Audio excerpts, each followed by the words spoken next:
Nagpabutyag sang pagkadismaya ang pila ka mga transport cooperative kag mga manugpangisda bangod sa padayon niya pagsakas ang presyo sang gatong nga nagadala sang dako nga epekto sa ila operasyon kag pangabuyan. Sa interview sa Bombo Radio kay Andrew Dasas, kapitan sang fishing vessel Concepcion, iyagin plastar nga ang ila barko nagakonsumo sang 120 liters kung naga 120 liters kada oras kag nagaabot sa 7 tubtob 9 ka oras ang ila paglayag.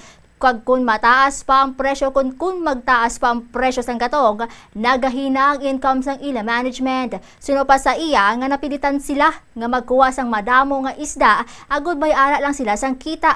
Pero kung kaisa, hindi man makalabot sa 100 ka banyera ang ila nga kuha, kag nakadepende gid ini sa volume sang isda. Dugang pa niya, naapektuhan pagid ang ila operation sang bagyong Tino, nga nagpauntat sang ila pagpangisda sang pila ka inadlaw. Suno sa iya nga nagahina ang income kag ang mga crew nagaantos man.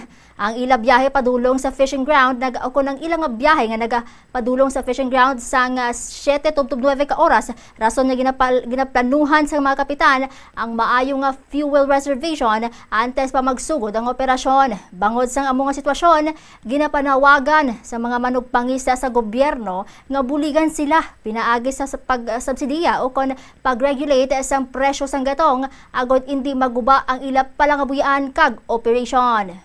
Laban-laban apektado gid sir kay once nga ni may balita nga increase ang crudo ti.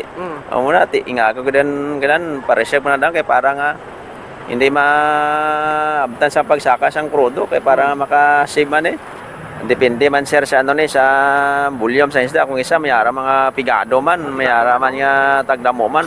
Depende sa dangan sang isda nga nagadangan sa ano sa amon nga artificial nga payaw. Mas dako ginapektuhan ti ang kuan management gid. Kay hindi man pwede nga kuno nila nga amon nga dilyo nila amon nga sweldo. Ang pangitaan gyapon ni diya sa management.